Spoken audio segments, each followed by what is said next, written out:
let's talk about life and death. Memento Mori, which is, I believe, is it Greek or Latin? One of the two.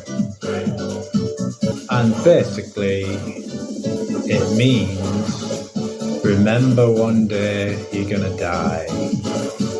Because one day you're gonna die. That's the way life goes till we find a way. Cheat death. That's the way that it goes. At least for us humans. Do believe there's something, I can't remember what it is, some sort of sea creature, like jellyfish type thing, which is essentially immortal, can never be killed. Well, immortal, you know, it can be killed, like anything can be killed by predators or whatever, but it doesn't. It has an indefinite lifespan in theory because it just regenerates. I can't even remember what it's called. Life is limited, and that's what makes it so special, because if it wasn't, it wouldn't be special. If we just live forever, then none of this matters, means anything. You know what I mean? I know a lot of religions sort of obsess over the fact he can't pick an item up. He can just make it energy. Anyway, yeah, I digress. A lot of religions sort of focus on the afterlife, don't they? The problem with that is it devalues actual life now that we know. So I'm not saying there isn't an afterlife, but it's uncertain that there's going to be one. We know that life here is here. We know that. We don't know about the afterlife. No one knows really. People can say that they've died and come back, but is that not just the brain interpreting death, or, you know, the brain misfiring, trying to make sense of whatever is going on in that near-death moment? I've had near-death moments. You've never had a near-death moment. You've never lived. Near-death moments are, it just makes you completely reconsider what life is, and it makes you appreciate life more because you realise how finite it is, and certainly this life. I started believing in reincarnation and stuff like that, but I'll never be me again. I'll be something else. You know, there's even theories out there, I think in Buddhism or various things, where they suggest that maybe we're all just one entity and we all take it in turns to be that person. And time doesn't work as we think it does. I'm not sure what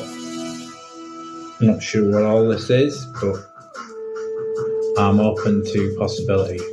So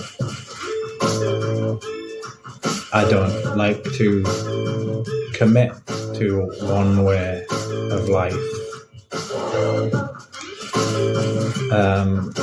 What I can say is I don't think we treat each other very well.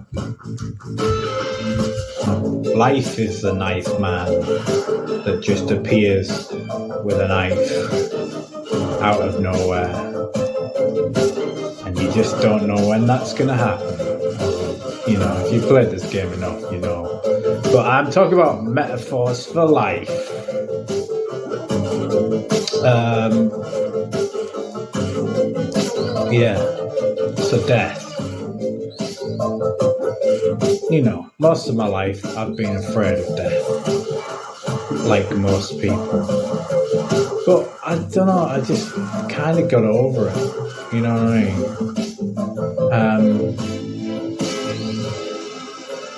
I think religion doesn't really help when it comes to worrying about life, because of the whole, most religions having the eternity of hell if you do the wrong thing sort of thing. I mean, there's so many different religions. What is the wrong thing? Could be anything. You could live your life according to Christianity, perform no sins, and turns out that's the wrong religion. It was Islam after all that, and then you've just been doing the wrong thing, and then you're just going to go to hell or whatever. So how many religions are there? There's like 4,000 odd religions. So it's a chance of your religion being the one that's correct. Or even in Christianity, I mean, how many versions of Christianity is there? All slightly different. What if you're doing the wrong one? What if you believe the Bible is more important than church? Then, you're probably committing a sin, and then maybe you won't go to heaven. I don't know. Don't know how it works. I try not to think about that, because it's a minefield.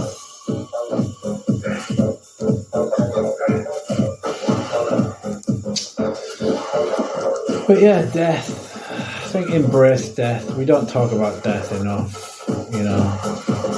A couple of people I know have had partners die. That must be horrendous.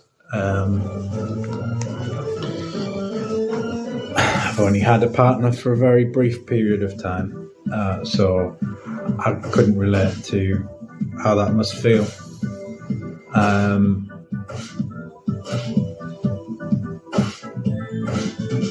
But I don't know. Life, death, it's a funny old game.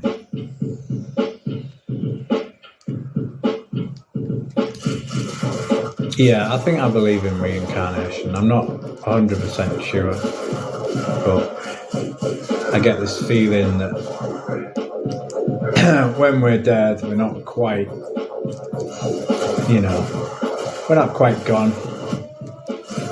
I mean, is it entropy where it says, you cannot, nothing is destroyed, nothing goes anywhere. It just becomes something else. Energy just converts to something else. I think it's entropy, or is it thermodynamics? I always get confused. There's so many different scientific quantum theories and all that sort of stuff. Am I talking bollocks? Probably. Who knows? Okay, so what else is there left to say about death?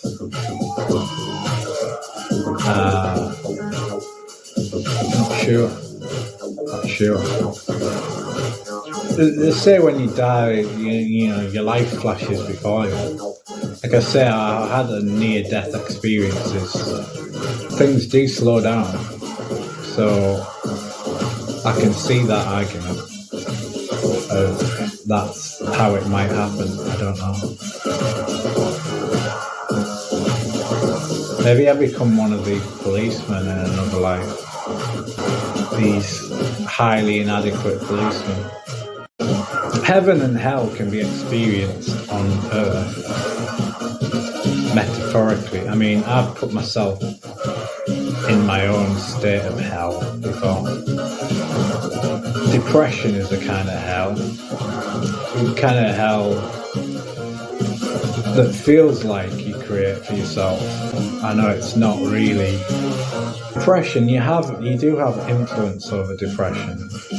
You can't really do much about it, but you certainly have an effect over how it affects you. It's like Stephen Fry. I don't know if you know who Stephen Fry is, but very clever man. Got bipolar. Look him up. But he talks about depression in the sense that it's a little bit like the weather. You know what I mean? You can't control the weather. You can't control whether you get depressed or not, or whether you feel depressed or not. In the same way you can't, help whether it's raining or not. But you can decide whether you're going to wear a raincoat. You know what I mean? You can decide whether you're going to go out in the rain. You don't have to stay indoors. You don't have to avoid the rain. You could go running in the rain if you want. It's just like, depression is very difficult, but you've got to fight it.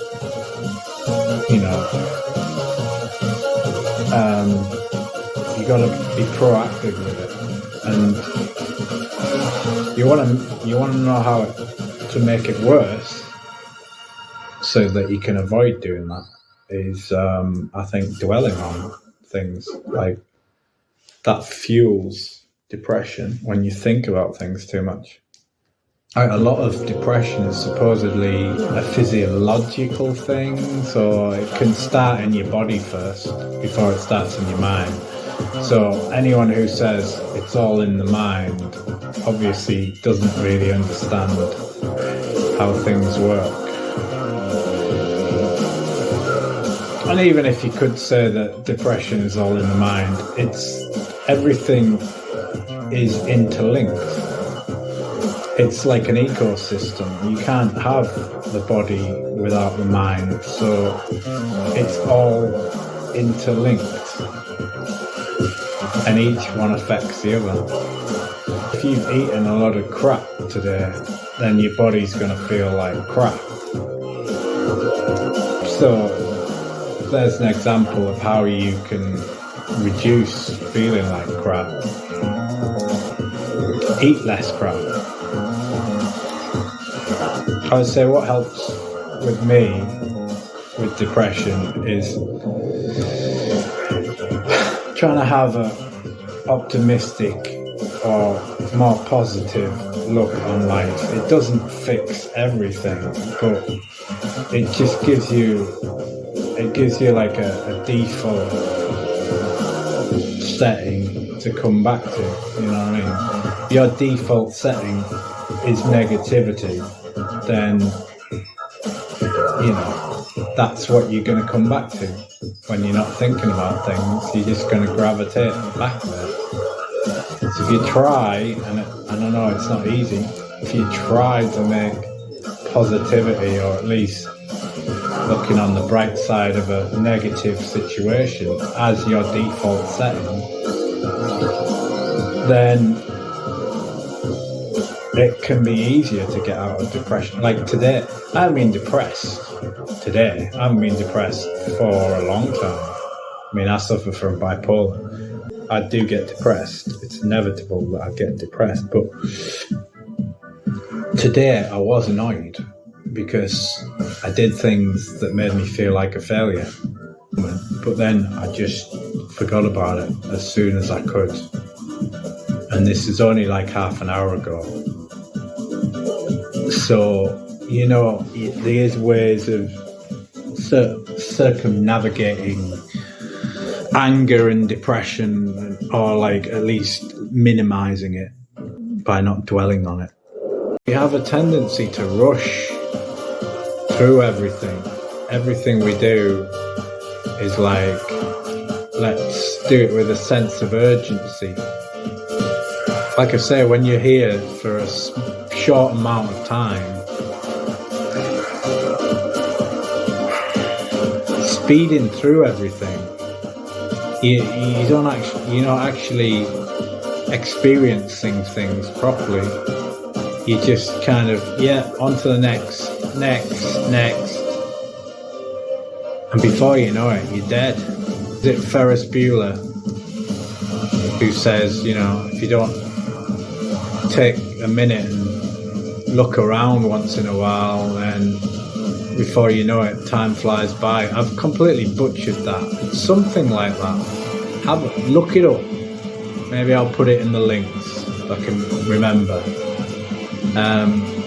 But he says something to that effect, and it's very true. Like, if you don't take in the experience or enjoy the journey and forget about the destination, or at least enjoy part of the journey and not focus entirely on getting to your destination, then you're going to miss most of life. You know what I mean? Sometimes I used to have a mantra that I'd say to myself when I was a bit mental, and I never quite understood what it meant. But it was along the lines of, you're missing the point, but what is the point? You're missing the point, but what is it? Over and over and over again.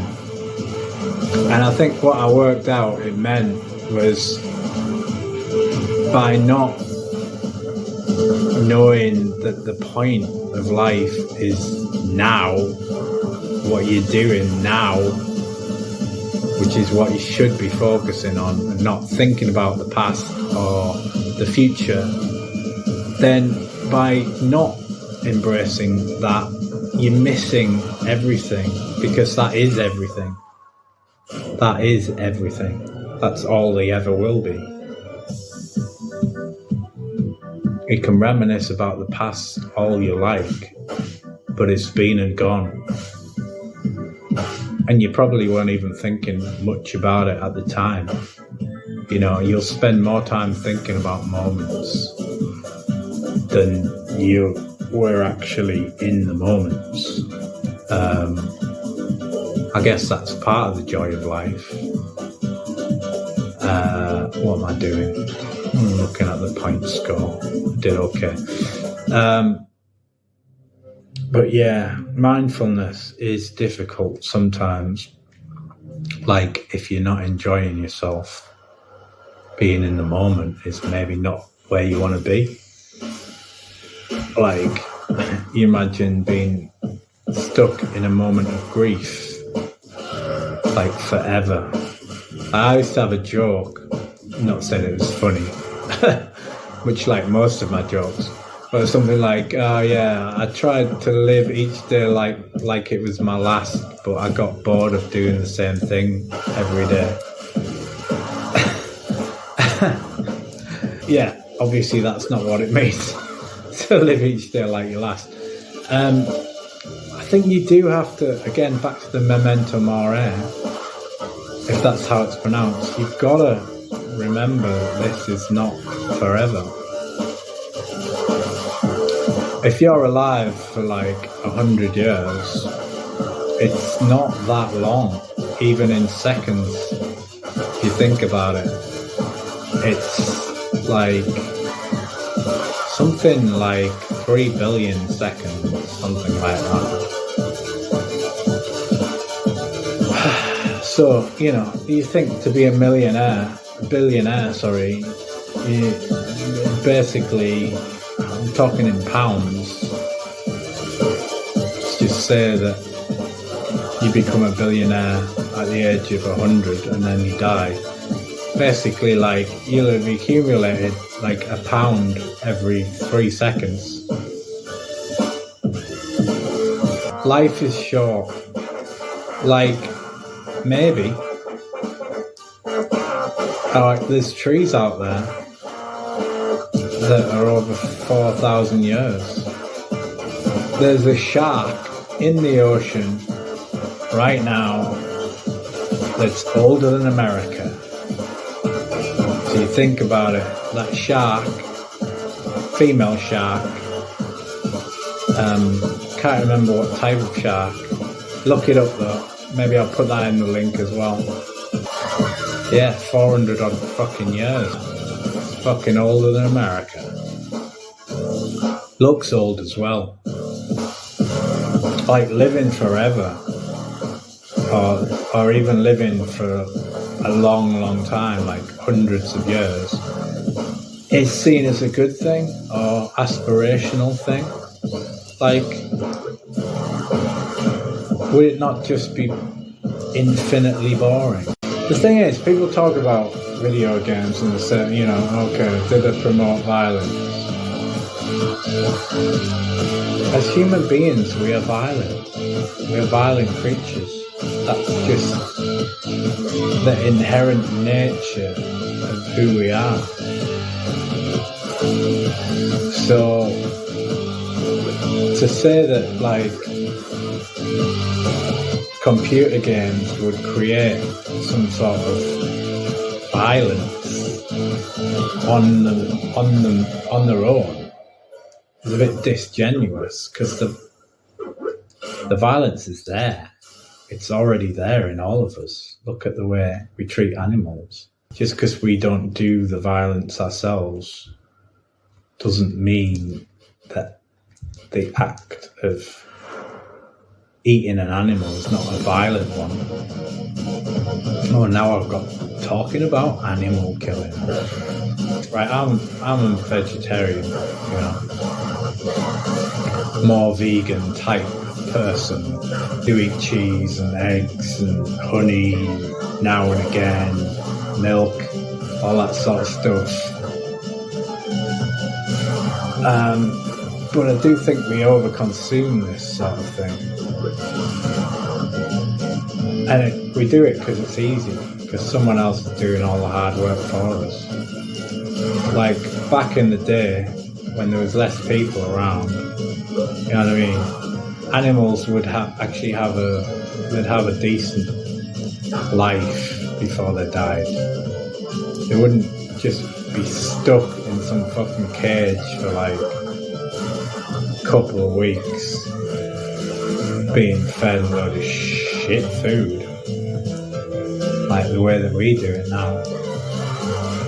It made more sense back then to eat animals. Now it's just like, just inherently cruel the way that we do it, I think.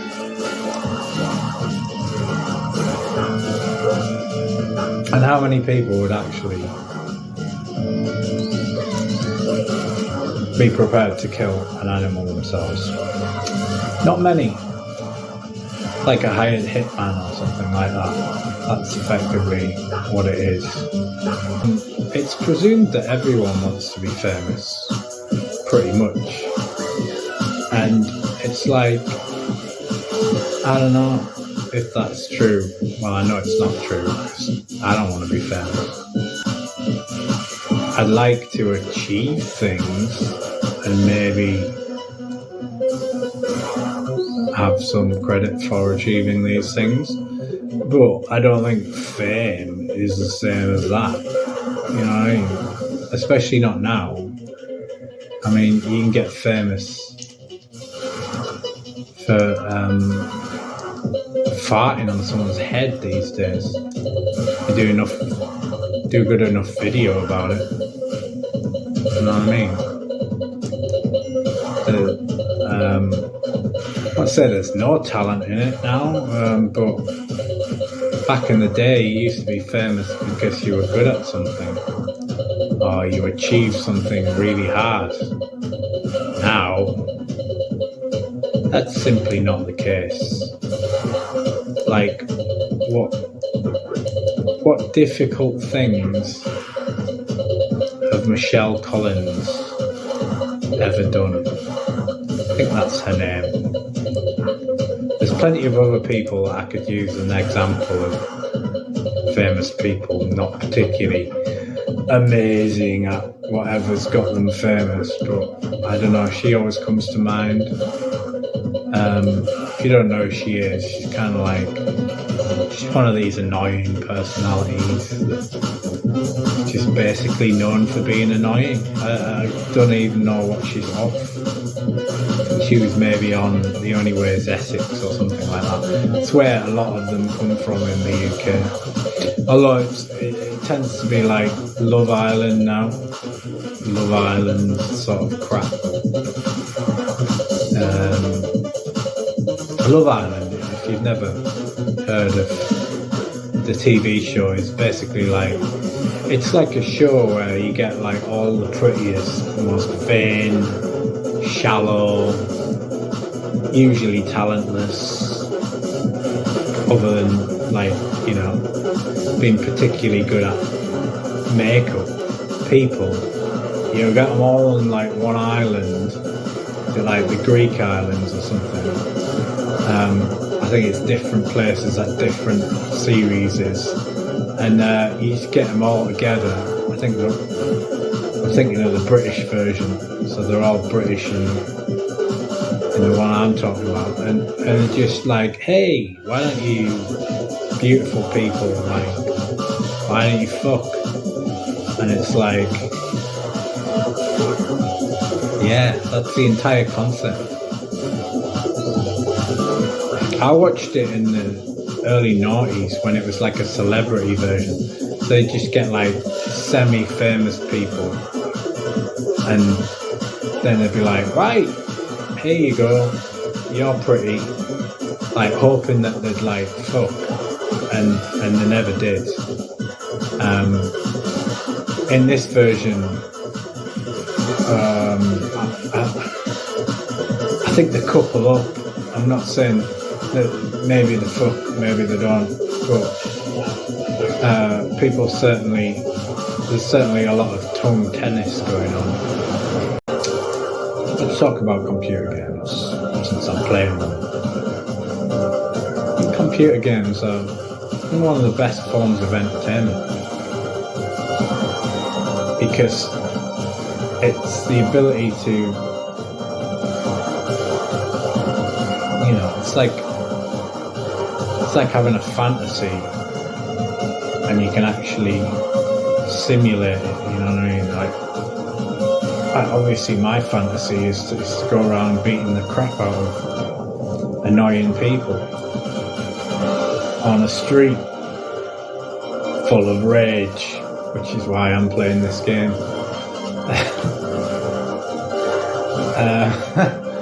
But yeah, I think what a lot of people who don't play computer games don't realise the massive span of what computer games are. Some people think of computer games as being still stuck in the, you know, phase of Pac-Man and Space Invaders and Pong. And as you can see from this game, things have come a long way, even just in terms of graphics.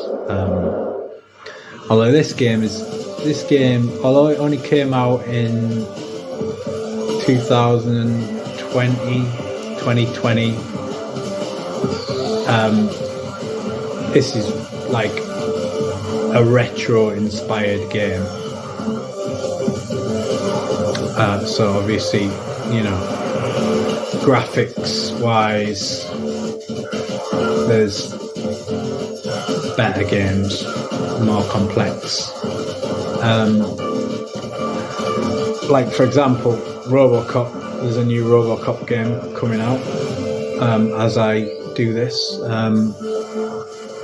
And not only do you get to go around shooting people, you also get to be a bit of a detective and generally help people with petty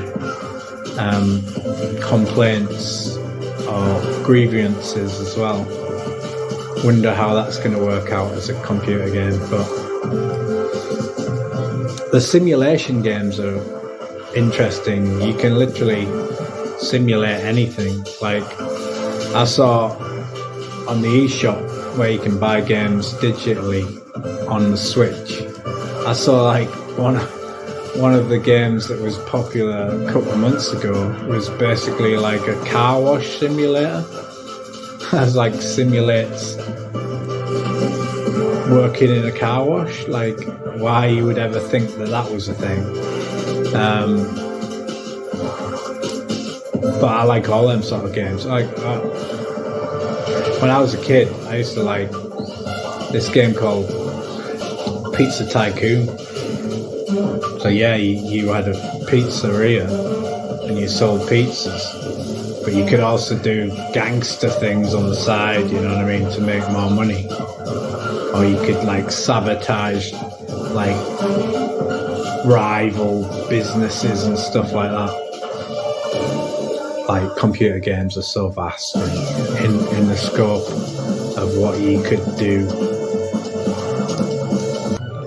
It was funny in the 90s when they were going on about Mortal Kombat as being like damaging to children and all that sort of stuff, as if like people were going to go around like ripping people's torsos out, like as if that's even something that you can do. Like, that's the thing, like when someone goes crazy, they always quote like, they'll say, maybe they were playing computer games, or what computer games were they playing, or what films. It used to be like, what films are they watching, or you know what I mean. There's always been something that's going to corrupt the youth.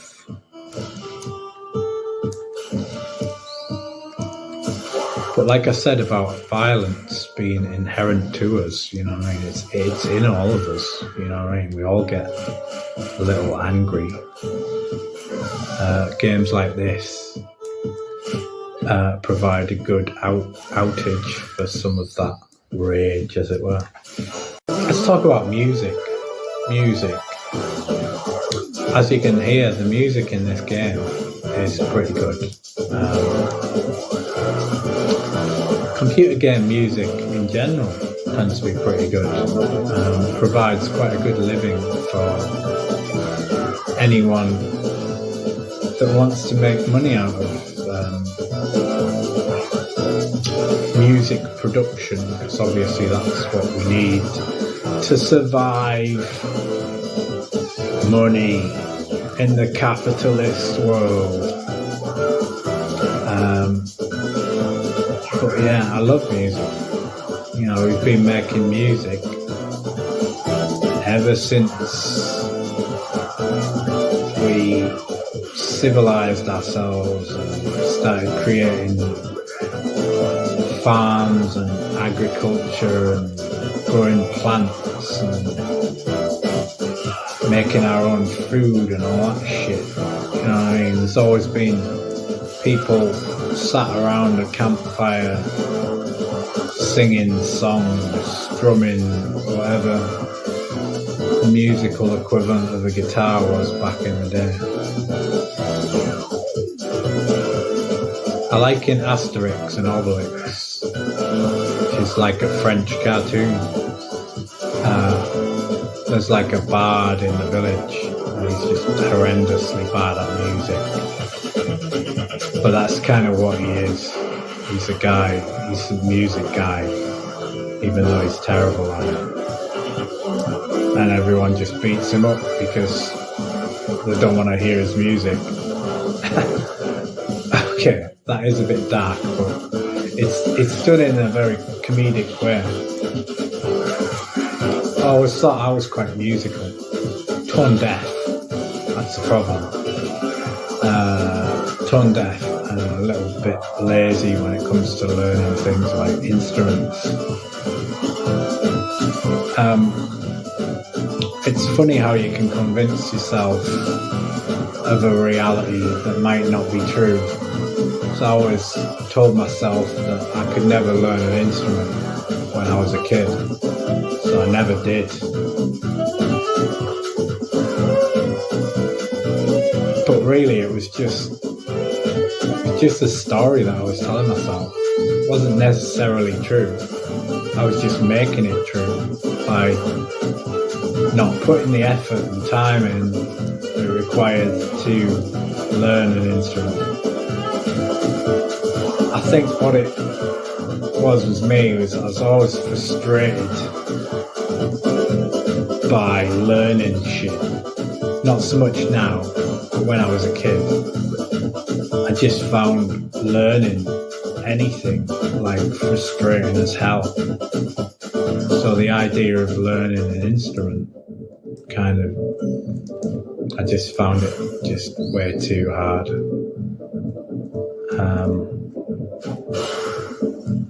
I've got a ukulele and a book on learning how to use it. I'll probably do that at some point. And this guy started teaching me the basics of playing the guitar. So maybe I'll play that. The thing that's always put me off is I'm a bit of a perfectionist. Sometimes you'd be like, I was always like, if I feel like I couldn't be the best at something, like be the best guitarist, then I wasn't interested when I was a kid. And that's just a stupid attitude to have because, well, you know, who's going to be the best at something? It's in a world of 8 billion people, it's not likely. But also, why do you have to be the best at something? You don't have to. You know what I mean? You could just do things for fun, like that Bard, who everyone hates. He still plays his music. No matter how many people tell him how bad he is, he still plays it. I mean, my neighbour plays the flute. His son, I think, plays the flute.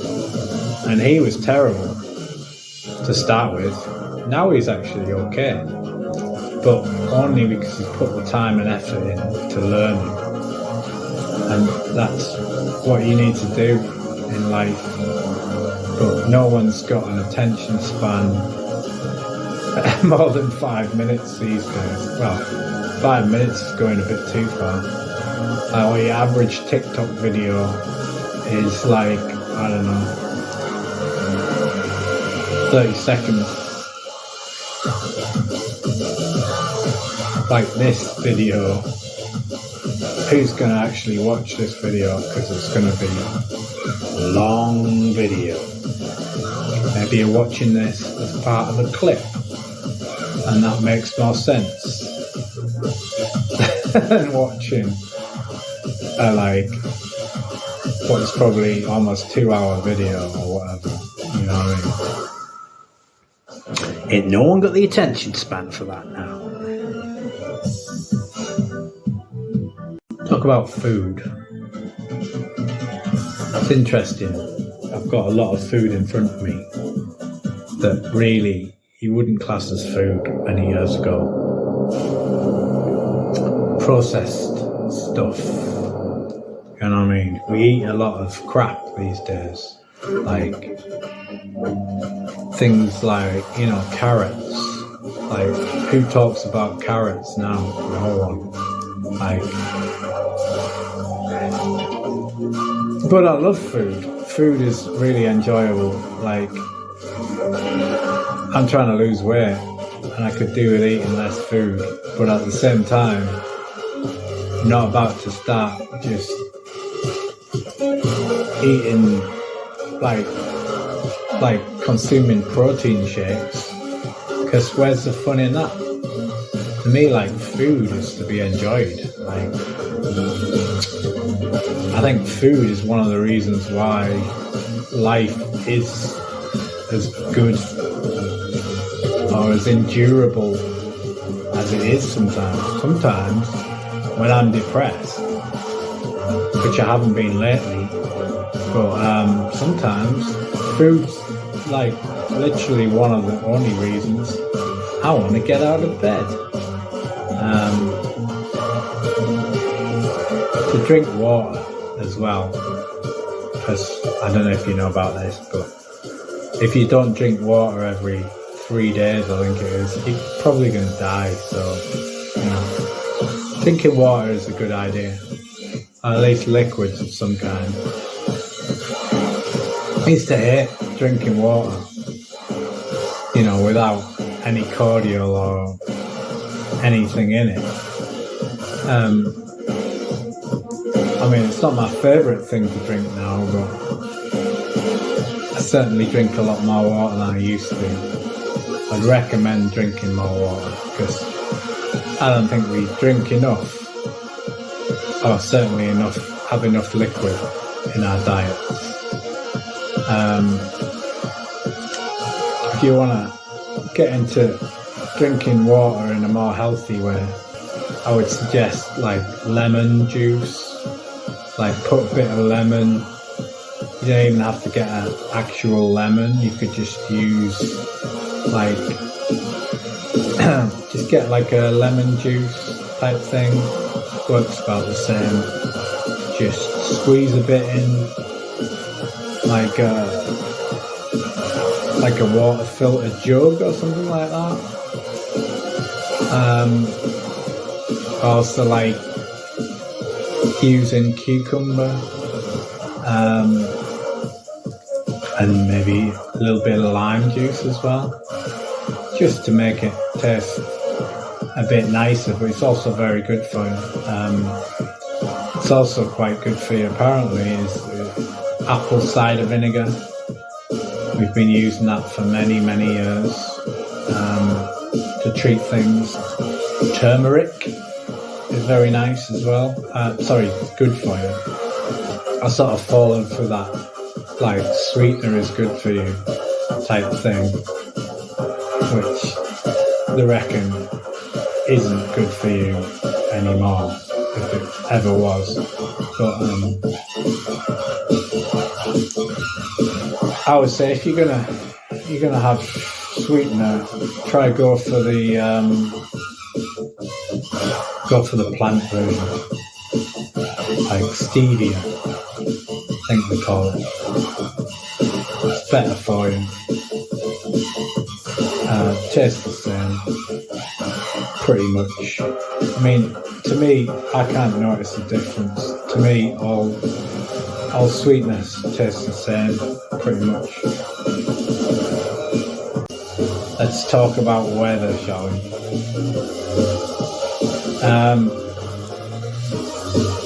See, I live in the UK, and the weather here is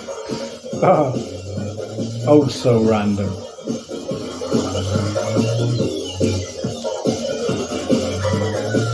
Like in last summer, don't know if you do centigrade or Fahrenheit or whatever, but it was like 41 degrees centigrade last summer. Horrendously hot weather in the UK. Like it was like over 100 degrees Fahrenheit, something like that. I just don't like it when it's like that. It's like way too sweaty. Some people like hot weather. Like, stop me if I'm wrong, but I like to fucking be able to breathe when I'm walking down the street. I like to actually walk down the street, you know. I don't like to have to feel like I need to lock myself in my room because the news is telling me that maybe I shouldn't leave my house. Like, that's not a great temperature for me. Like,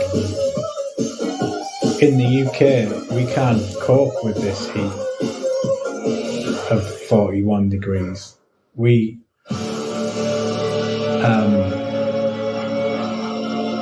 like our train infrastructure, our railway network is just not built to cope with that level of heat. Tracks buckle, trains get cancelled and all that sort of stuff. We're talking about temperature. If you've ever been on a train when the air conditioning's not working, that is horrendous. You do not want to be stuck on a train without the air conditioning in the UK in the summer, because It's absolutely horrendously hot. Just so hot. Let's talk about AI while we're on this subject, because AI, artificial intelligence, much like the film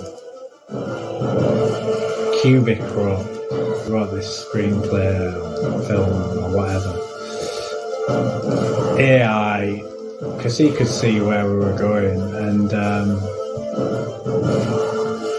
the graphics just weren't good enough. Computer technology wasn't good enough. So he passed it on to his good friend Steven Spielberg, because ultimately he died too early. And I think he must have known that he was going to, because he passed it on to Spielberg. Anyway, he did a film about it, but it is kind of a good representation of AI, because it's like an artificial child, and spoilers,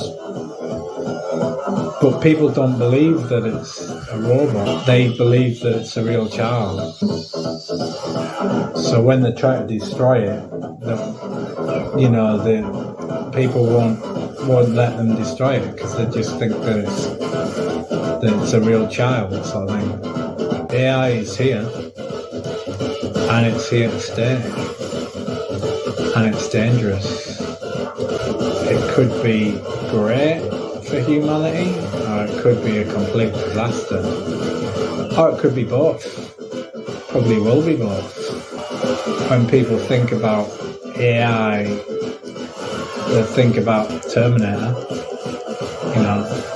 rogue AI taking over, trying to kill people, and that's definitely a possibility. However, it doesn't have to be, we don't have to have our downfall because robots want to kill us. It could be a disaster for the jobs market. If a supercomputer with AI capabilities can do something 1,000 human beings would take to do, then they're going to just use the supercomputer, aren't they? There's always been anxiety about machines taking people's jobs, so it's nothing new.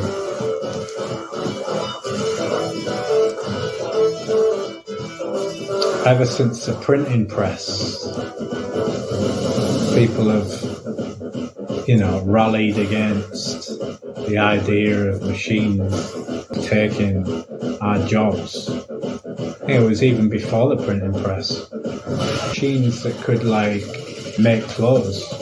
People protested and, smashed the machines or tried to destroy the factories that were making these machines. We've always protested these sort of things. Technology is supposed to make our lives easier. I'm not sure that it ever has. In theory it has. If we still had to wash our clothes by hand, it would take us so much longer, for example. But you'll find a way to make something quicker, and then you'll just find another way to waste your time. We're always going to find a way to waste time as human beings. It seems to be what we're good at. Humanity is kind of defined by the art of making mistakes. Yeah, so what we're talking about, humans, yeah. We're doing alright. There's 8 billion of us, you know what I mean? You're talking about how many humans have ever lived. Let's go as far as 100 billion. We're clever. We're very clever. But we're not as clever as we should be.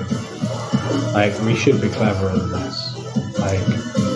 We have the capacity to be so clever, and yet we do a lot of dumb animal shit that we should just have got away from by now. Like, as an example, I don't know, just procrastination as a good example. Like something might take you 5 minutes, you're going to put it off for like days. Like, you could have just done it and it'd be over with, but no, we like to procrastinate things. Not all of us, but the way we treat animals is not great either. Don't think I like the way that we treat animals.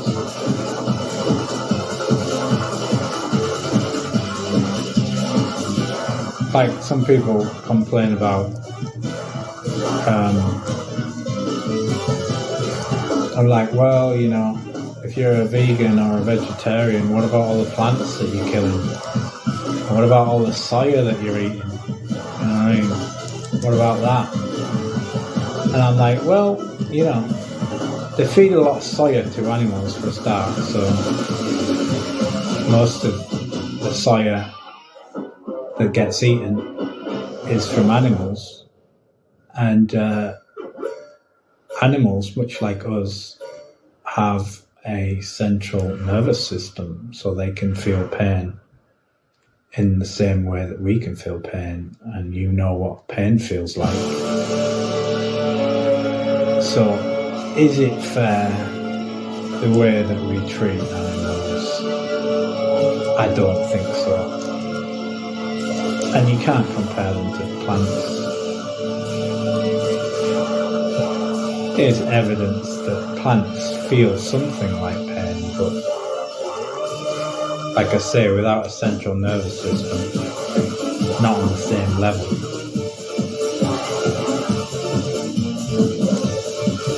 Apparently, plants scream when like when you're cutting the grass. Plants like scream, or the smell of the grass is like a warning signal for all the other plants in the area. That's quite scary. Think if that's true. Oh, shit. How do we wrap this up? Okay, we started with death. Let's end with life. You know what I mean? Most people who are afraid to die are afraid to live as well. You know what I mean? Life is for the living. You know what I mean?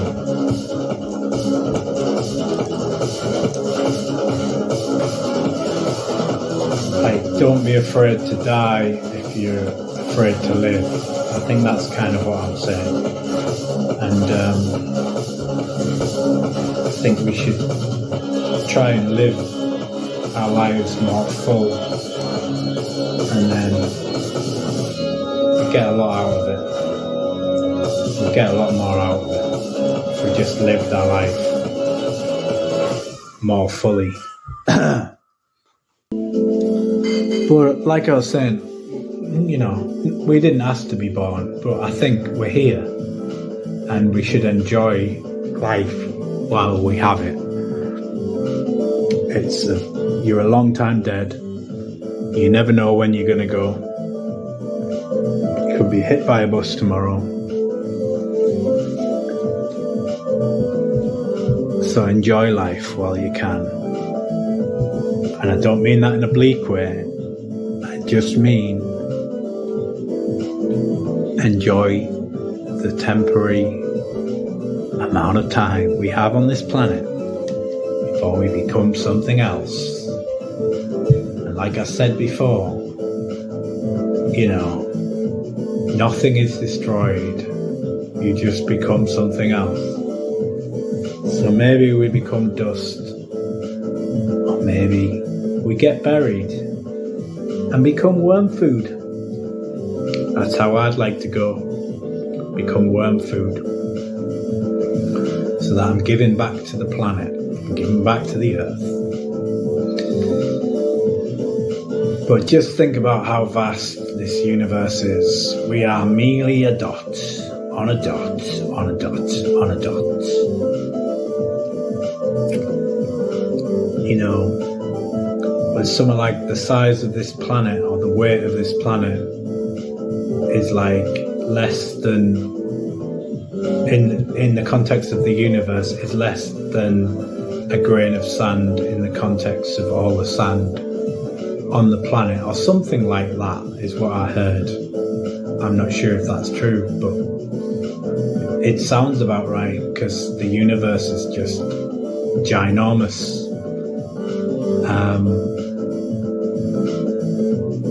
And I'll end on that, because I can't think of anything better to say than the universe is ginormous. And it also sounds like a bit of a sex joke in my head, so I will end on that. And here is the end credits for you. Nice bit of Blaze art there. Blaze being one of the main characters in the